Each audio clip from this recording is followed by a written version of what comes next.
Hello friend, स्वागत है आपका वीएस एजुकेशन चैनल पर। तो फ्रेंड, जैसा कि आपको पता है कि आज एमपी हाई कोर्ट में बीएड वर्सेस डीएड जो एक विवाद चल रहा है उसको लेकर के बहस थी। बहस काफ़ी लंबी चली और उसमें बहुत सारी बातें कही गई।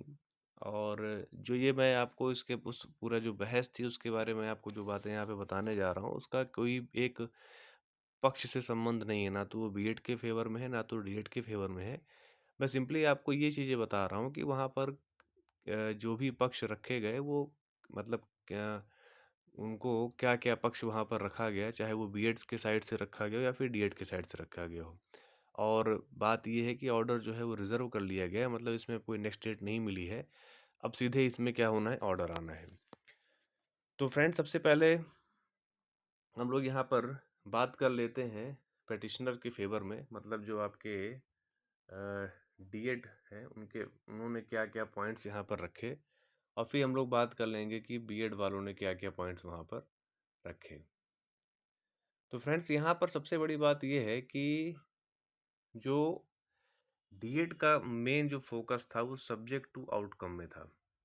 ठीक है, सबसे ज़्यादा उनका फोकस इसी बात पे था कि जो यहाँ पर केस फाइल किया गया वो जो केस है वो मतलब चाहे वो फर्स्ट काउंसलिंग वाले मैटर में रहा हो, मतलब जो प्राइमरी टीचर की भर्ती हुई थी एमपी में, या फिर जो सेकंड काउंसलिंग हो, वो दोनों ही मैटर को सब्जेक्ट टू आउटकम, या उसमें कह सकते हैं कि उसको ज्वाइनिंग देने के पहले से ही वो मैटर पेंडिंग था हाई कोर्ट में, इसलिए वो सब्जेक्ट टू आउटकम में था।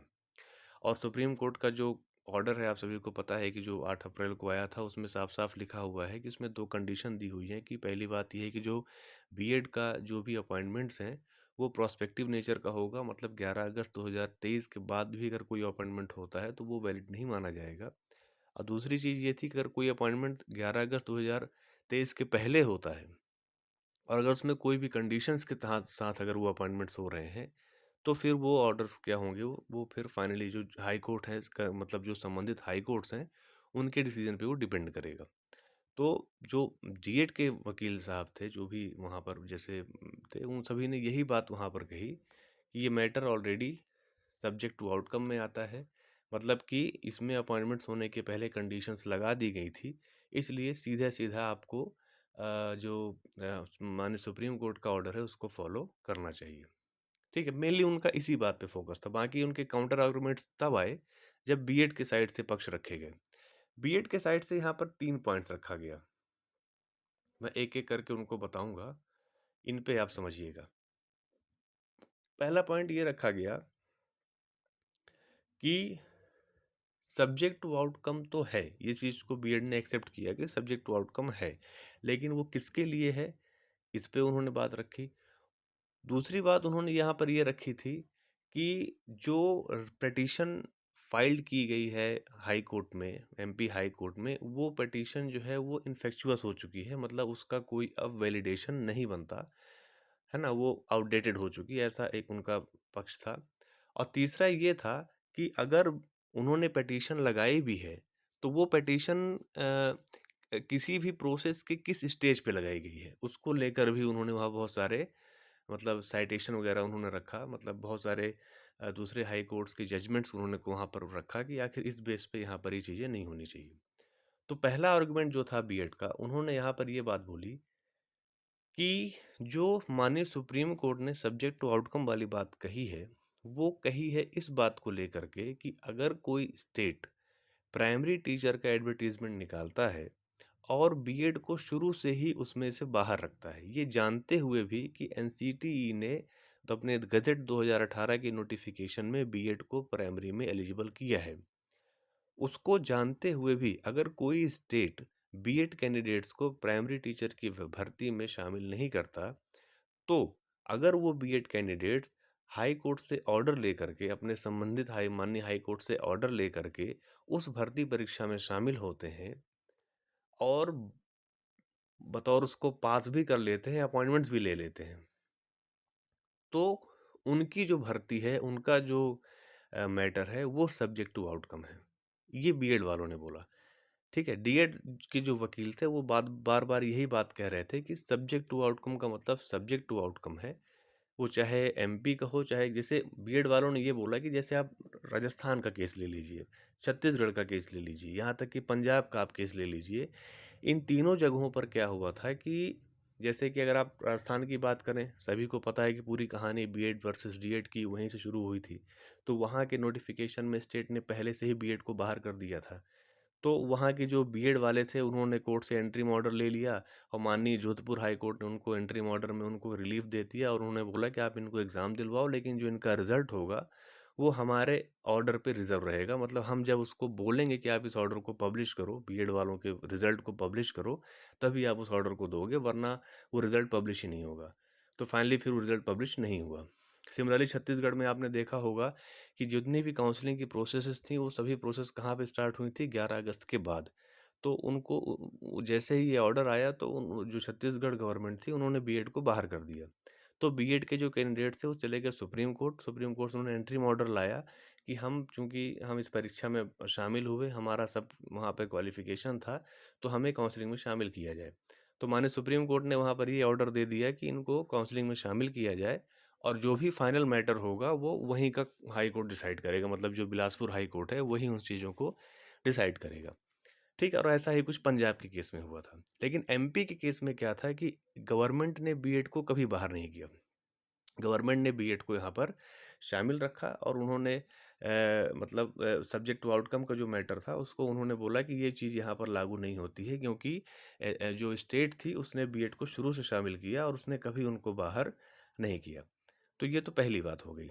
दूसरी बात यहाँ पर ये रखी गई, जो मैं आपको बता रहा हूँ कि जो जो पेटिशन थी, जो जिस पेटिशन पे बहस चल रही थी, उस पेटिशनर जो भी उसमें पेटिशनर थे वो सभी डीएड होल्डर्स थे। यहाँ तक कि जो उनके साथ में एआईए लगाई गई, आईए वगैरह लगाई गई थी, वो सभी पेटिशंस भी क्या थी, आपके मतलब वो डीएड होल्डर्स की थी। ठीक है, तो बीएड के जो बीएड के वकील थे वो बार बार ये बात बोल रहे थे कि सर ये जो पेटिशनर्स हैं इन्होंने रिट पिटीशन दायर की है, और रिट पिटीशन जो होती है वो पर्टिकुलर कैंडिडेट्स को ही बेनिफिट दे सकती है।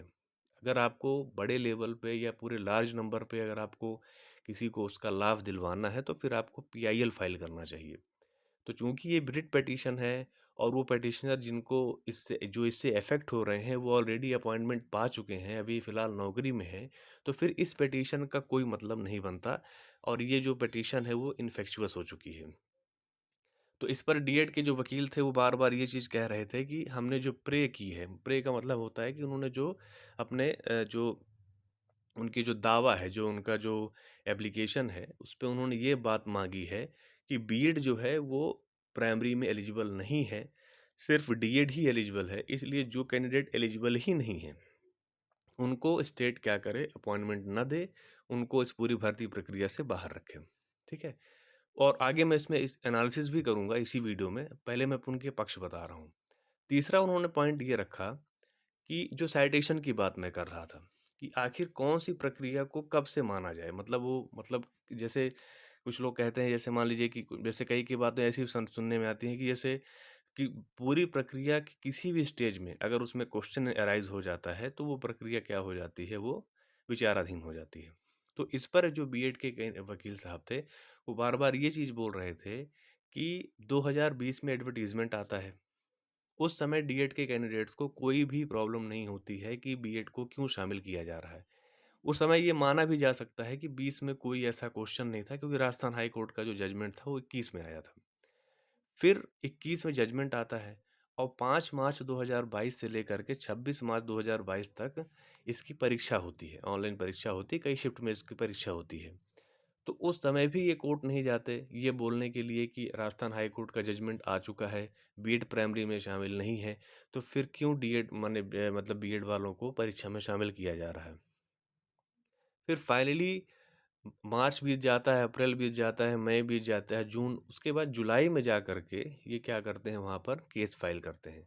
तो कोई सरोज कुमारी करके कोई साइटेशन वो देते हैं कि अगर वो भर्ती प्रक्रिया को शुरू से चैलेंज नहीं किया जा रहा है तो फिर वो उसको हम आउटकम नहीं मान सकते या वो भर्ती को हम विचाराधीन नहीं मान सकते। तो यहाँ पे उन्होंने तीसरा तर्क दिया।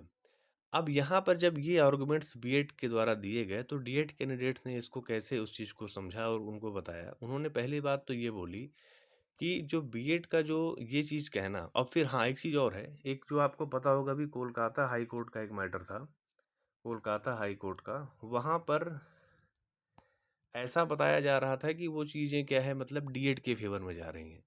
लेकिन वहाँ पर हुआ एकदम उल्टा, मतलब जो बीएड के वकील थे उन्होंने कोलकाता हाई कोर्ट के जजमेंट को कोट किया, ना कि डीएड के कैंडिडेट्स ने उसको कोट किया, ठीक है।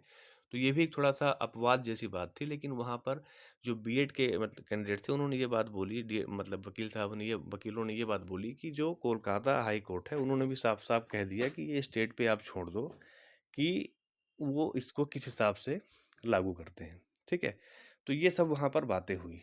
फिर डीएड के जो वकील थे उन्होंने फिर अपने काउंटर आर्गुमेंट देना शुरू किया। उन्होंने ये बात बोली कि जो पहला पॉइंट है सब्जेक्ट टू आउटकम का, उन्होंने ये बोला कि अगर एमपी में बीएड को शामिल ना किया जाता, तब तो एमपी वाले जो बीएड कैंडिडेट हैं वो हाई कोर्ट या सुप्रीम कोर्ट में याचिका लगाते। जब यहाँ शुरू से ही शामिल कर लिया गया है, तो फिर वो क्यों करेंगे मतलब हाई कोर्ट में अपील कि आप बीएड वालों को ले, मतलब आप प्राइमरी में शामिल करो।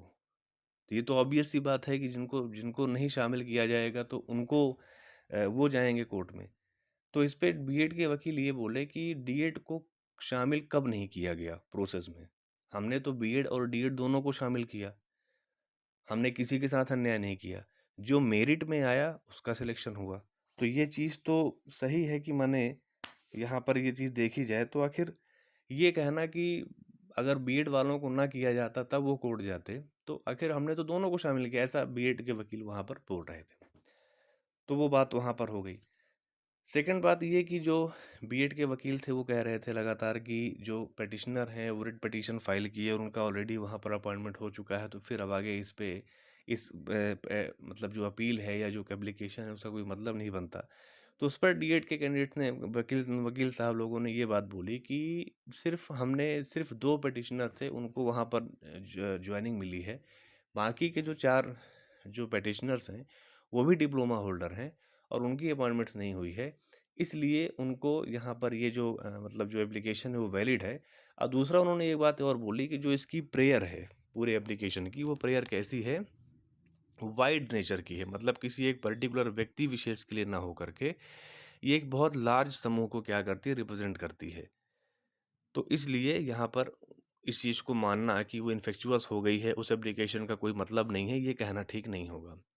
लास्ट आर्गुमेंट जो था प्रोसेस को लेकर के, उन्होंने ये बोला कि आखिर ज्वाइनिंग मतलब अगर ठीक है उन्होंने एग्ज़ाम देने के बाद उस चीज़ को वहाँ पर एप्लीकेशन लगाया, तो उस पर डीएड के जो वकील थे उन्होंने ये बात बोली कि अगर ज्वाइनिंग नहीं हुई है, अपॉइंटमेंट्स अगर नहीं दिए गए हैं, तो फिर अगर हम एप्लीकेशन किसी भी स्टेज में लगाते हैं तो वो स्टेज वो जो एप्लीकेशन होगी वो क्या मानी जाएगी, वैलिड मानी जाएगी। हम उसको ये नहीं कह सकते कि प्रोसेस बहुत आगे बढ़ चुकी है और हम वहाँ पर उसको अब एप्लीकेशन लगाने का कोई मतलब नहीं बनता। तो ये तो मतलब जो दोनों पार्टीज थी उनके जो एडवोकेट्स थे उनके ही आर्गुमेंट थे। अब यहाँ पर जो जो माननीय हाई कोर्ट की जो जज हैं उनका क्या रुख था, उन्होंने क्या क्या चीज़ें वहाँ पर रखी। तो उन्होंने सिंपल सी बात, पहले तो उन्होंने ये देखा कि जो चार्ट है, मतलब तमाम चार्ट वगैरह भी लगाए गए, टीएड के वकील साहब जो थे उन्होंने चार्ट वगैरह भी पेश किए कि कब कब अपॉइंटमेंट हुआ, कब नोटिफिकेशन आया, कब एग्ज़ाम हुआ, कब रिजल्ट आया, वो सब उन्होंने वहाँ पर बताया। जो माननीय हाई कोर्ट था उन्होंने सिंपल ये चीज़ को समझा कि जो नोटिफिकेशन है वो बहुत पहले का आया हुआ है। फिर उसके बाद उन्होंने एक चीज़ और बोली कि जो जो पार्टीज़ हैं जो मतलब पिटीशन लगाई हैं वो सभी के सभी क्या डिप्लोमा होल्डर्स हैं। उन्होंने एक चीज़ पूछा बीएड वालों से, तो उन्होंने साफ-साफ बोला कि यस, पूरे के पूरे जो पिटिशनर्स हैं वो डीएड वाले ही डिप्लोमा होल्डर्स हैं, बीएड वाले कोई भी जो पिटिशनर है वो यहाँ पर नहीं आया हुआ है। फिर उन्होंने एक चीज़ और पूछी कि यहाँ पर जो सब्जेक्ट टू आउटकम वाला मैटर है उसको किस हिसाब से देखा जाए, तो उन्होंने बताया, जैसे दोनों लोग बोल ही रहे थे लगातार, कि राजस्थान में कैसा उसको देखा गया, छत्तीसगढ़ में कैसा देखा गया, बाकी जगह कैसा देखा गया। तो वो सब चीज़ें थी। हालाँकि जो माननीय हाई कोर्ट थे उन्होंने इस चीज़ को देखा और उनका जो मेन इशू ये था, वो शुरू से ये चीज़ बोल रहे थे कि जो जैसा सुप्रीम कोर्ट ने डिसाइड कर दिया है, कोई एडजुडिकेशन वहाँ पर नहीं होना चाहिए, जो जैसा है उसको वैसा ही फॉलो करना चाहिए। बट उसी पे आगे चल के आर्गुमेंट चला और लगभग 2 घंटे का आर्गुमेंट चला इसमें। मतलब आप ये समझ सकते हो कि ताबड़तोड़ दोनों साइड से। तो अब ये देखने की बात होगी कि इसमें फाइनली क्या होता है। अब ऑर्डर जो है वो रिज़र्व हो चुका है, नेक्स्ट डेट इसमें नहीं मिलेगी। अब फाइनली क्या था कि जो स्टेट था उनको बोला गया था कि आप पूरा चार्ट उसको पेश कर दो कोर्ट में। वो उन्होंने पेश नहीं किया था, तो उनको बोला गया है कि आप जल्दी से जल्दी चार्ट को पेश कर दीजिए ताकि हम इसमें ऑर्डर दे दें। तो अब ऑर्डर किसी भी दिन आ सकता है। अब ये देखने की बात होगी कि किसके फ़ेवर में जाता है।